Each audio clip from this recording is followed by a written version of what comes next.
এখন কুম্ভীর তো আর কোথাও নাই, কালাপাহাড় ধলাপাহাড় খুঁজে জালও মারতেছে, কোথাও আর কুম্ভীর নাই। মানে অলৌকিক মানুষকে দেখানোর জন্য উনি 3বার না করছে এইরকম বাজে। এরপরে খাদিমেকে ধরতে হবে। খুলনা বাগেরহাটের কাহিনীটা হলো 120 বিঘা জমিনের ভিতরে দিঘিটা। আগে ছিল সাধারণ 16 শতক, 16 শতকের ভিতরে ছিল পুষ্করণী, মানে দিঘি বলা হয়। এই দিঘিটা ছিল, এটা গড়তে গড়তে যেমন সংক্ষেপে বাড়তে বাড়তে এটা কেরমেশে কেরমেশে বড় হচ্ছে। 2004 বন্যা হলো, 4 বন্যাতে ছিলাম আমি। ওটাকে বলে বুড়িচং থানা, বাউনপাড়া থানা, কুমিল্লার এই পাশে। তো ওই ফন্দেওনে ওখানে গেছে। যাওয়ার পূর্বে কালা পাহাড় ধলা পাহাড় বললে বাস্তবতা আসতো তারা। আইসে কেউ হাঁস দিত, মুরগ দিত, খাসি দিত, নিয়ে যেত। তা আমার ফন্দেওনে আমি বললাম দেখেন ওখানে তো আল্লাহর ওলি, ওখানে 120 বিঘা জমিনের ভিতরে তখন ছিল 4 কিয়ার জমিনের ভিতরে দিঘিটা। ওনার তো ইতিহাস কম বেশি পড়লে যার যার মানে পীর আউলিয়া দরবেশ ঠাকুর তাদের জীবনী যদি ইতিহাস পড়েন কম বেশি আপনার নলেজে থাকবে। তা আমি বলছি ফোনেই যে ওটা তো 120 বিঘা জমিনের উপরে। কয় না তুমি কি দেখছো চোখে? আমি কি চোখে দেখি নাই, হয়তো শুনছি। গেছি, যাওয়ার পরে বাস্তবতাও দেখছি ভাই চোখের সামনে যাইয়ে যে 120 বিঘা জমিনের ভিতরে ওই পুষ্করণীটা আছে। উনি বলতেছে সাপ ধরো। তা আমি ওই হাসতেছি, হঠাৎ করে মনে হইলো যে এখানেও তো দুর্ঘটনা হবে। সত্য কথা, সত্য কথা বলতে তো কোনো বুক কাঁপে না। এরপরে ভাই মাজার তো আর শুক্রবারই দিন, মানুষ কমসে কম নাহলে 1 থেকে 1.5 লক্ষ মানুষ, মানে বিভিন্ন জায়গায় থেকে আসতেছে। যেমন আমাদের শাহজালাল দরগা, সিলেটে ভক্ত কম, দেখেন বাস্তবতা। যারা আমরা সিলেটে আছি ওনার আশেক ভক্ত কম। অন্য অন্য দেশ থেকে প্রত্যেক বুধবারে বৃহস্পতিবারে হাজার হাজার মানুষ কোথায় থেকে আসতেছে একমাত্র জানে, তার নিয়তের নীলা। তো এরপরে বলছি যে আপনি মানুষ কন্ট্রোল করতে পারবেননি। বলল কি কোন? আমাকে মানুষ যদি নিয়ন্ত্রণ করতে পারেন এটা সাপ না বাপ দেখতে পারবে, আর যদি নিয়ন্ত্রণ না করতে পারেন তো কার বাড়ি কোথায় কে স্টক করে পুড়ে যাবে গা মুড়ে থাকবে এটার দায়টা তো আমি নেব। খাদিমে বলল না, এটা বললো এটা করতে পারো। এরপরে ওই এসআই আসলো, 4 জন আসে, মানুষকে কিছু নিয়ন্ত্রণ কোথায় থেকে করতে পারবে?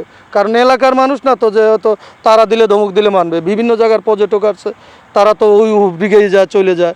এরপরে ওই পুষ্করণীটা যে 120 বিঘা জমিনের ভিতরে পুরাটাই কুণ্ডলি দেওয়া হয়েছে। যে এর ভিতরে যে মানুষ থাকবে কি আসবে, অথবা কুমিরে মারক জিনে মারক, এটার দায় কারোর হবে না। এটা বারবার আমার স্মৃতি, এই যে পবিত্র রমজান মাস, এই স্মৃতিটা মানে 2-1 মাস পর পরই এটা মনে যাবে। তো এরপরে ভাই ডাক দিছি, দেওয়ার পূর্বে সাপ একটা, ওই যে ফোনা তুলে কী সাপ বলেন, কেউ বলে কুবরা, কেউ বলে মাছো আলোদ, বলে না? আচ্ছা, ঢাকাই ভাষায় বলে গক্ষুর, বরিশালী ভাষায় বলে কিং কুবরা, মানে এক এক অঞ্চলের এক এক ভাষা। সিলেটি ভাষায় কয় জাই সাপ। একটা সাপই।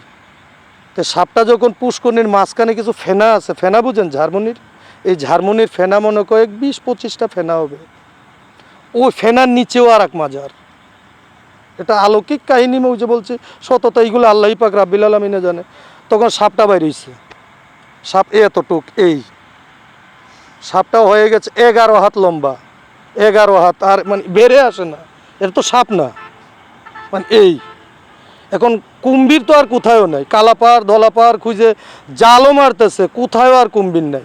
মানে অলৌকিক মানুষকে দেখানোর জন্য উনি 3বার না করছে এইরকম বাজে। এরপরে খাদিমেকে ধরতে হবে।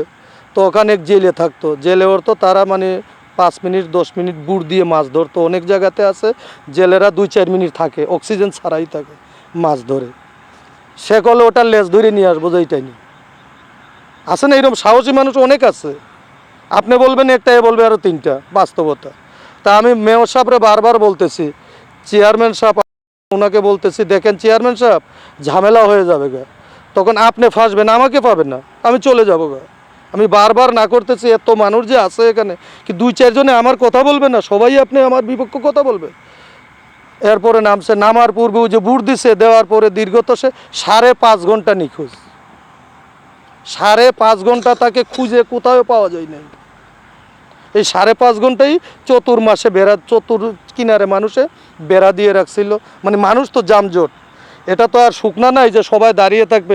120 বিঘা জমিন কি হাতের কাছে পুষ্করণীটা? দীর্ঘ ধরতে গেলে ওই গ্রাম পুরাটা, ওই চান্দেরা বিশ্বরূপ, মানে এতটুক দূর নিয়ে, এর ভিতর কোনো শুকনা জায়গা নাই পাড়ের মধ্যে। এরপরে 5.5 ঘন্টা 5 ঘন্টা প্রায় 42-43 মিনিট পরে ওই যে নাম ছিল তাকে ওই পেজ একটাই পেজ দিয়েছে, পেজ দিয়ে সাপের মাথা নিচে তাকে উঁচা করে রাখছে। তো এখন বলতেছে যে এখন কী চান, বলতেছি কী চান, তাকে তো উদ্ধার করতে হবে, কী চান আপনি? আপনি তো কোনো শয়তান না, আপনার কলে এটা একমাত্র যে আইনে দে মাজারের দায়িত্ব। এই যে আচ্ছা আমরা অনেকে সিন্নি করি, যে সে বলল কুরবানি দে, আমরা কি খাই? আল্লাহ খায়, আমরাই তো খাই, কি কোন? এটা মন দেখে। এরপরে উনি মন জাস্টিফাই করার জন্য কয় না হবে না, ওই আইনে দিছে। দেওয়ার পরে আমি কি চান? মসজিদে হবে একজোড়া। আমি আর জেলে মানুষ, জেলে মানুষ, সে যদি মাছ ধরে খায়, আমাদের মতো মানুষ না তো যে ভক্কর চক্কর করে হয়তো 500, 1000, 5000, 10,000 ইনকাম করলো, মানুষ কাছ থেকে আইনে নিয়ে চললো, সে জেলে মানুষ। এরপরে ভাই খাদিমে আর চেয়ারম্যানে মসজিদে হয়েছে একটা। ওই যে জেলেটা আসছে, জেলেটা মনে 18 না 19 দিন পরে জেলেটা মারা গেছে।